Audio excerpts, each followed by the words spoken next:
Good morning, Wednesday, April the 8th.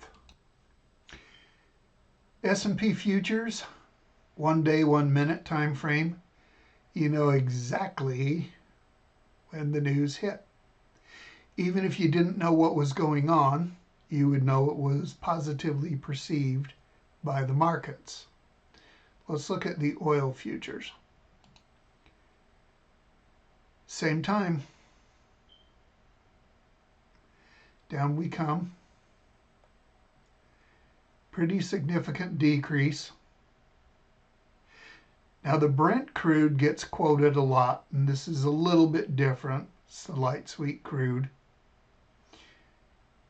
But this was, flirting around with the mid one teens, and now we're at 93. Let us hope that this really will lead to a deal in peace. Let's hope that this helps us to all get along with a lot of the threat removed. Dare to dream, right? Switch back to a year chart here on the S&P futures, and just wanted to point out a couple of things. We had a peak here, 7,043. Yesterday, or I should say what's going on right now, today, if this were to hold up, and I think there's a greater likelihood of most of this, if not even more, holding today. But yesterday, we went from about 66.74, 100 points would have been to 67.74, about right there. And then we've added about another 50 to that. So just a huge day. You can see if you look right here, our range, 172 points. If you take 268, I'm sorry, I said that wrong, 68.29 right now, and you added 100 points to that, you'd be at 69.29. And if you added 73 points to that, you'd be flirting with another all-time high. Now, that's not a prediction, that is putting it in perspective. Do I think that we are going to hold this today? Good chance. Do I think that we are going to have a similar day tomorrow? Probably not. But I did want to point out that we've gone from a lot of fear and biting fingernails, and we're going to go into a recession, and we're going to have at least a 20% drop in the market. We've gone from that mentality to within striking distance of a new all-time high.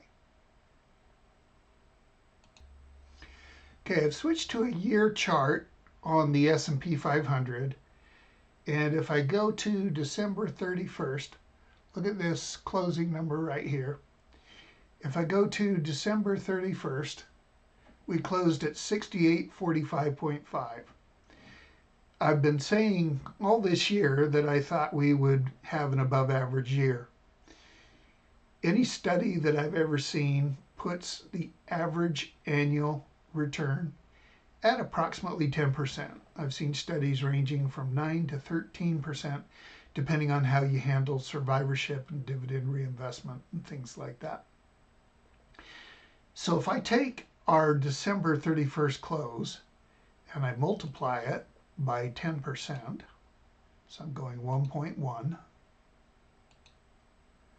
that will put us at 75,530. If we get this oil problem solved, we'll hit that. I'm still expecting us to have an above average year. I still think that is very, very likely, very, very reasonable. As I mentioned yesterday, it might be time for us to start looking at the usual economic data. Because of what was going on with the conflict in Iran, this had been a lot less important than it usually is. But I really think we can see the end of the finish line, if you will. And so it's time to really start thinking about economic data again. We'll want to see where PCE comes out tomorrow, where GDP comes out. And we'll also want to look on Friday and see what our inflation numbers are telling us. So today's best guess is that we hold most of today, and a little bit harder to predict, but hopefully we can follow it up with a strong Friday tomorrow. That one's a little more less likely than for us to hold today's gains. But I do think we'll hold today's gains. We'll see. Good luck out there.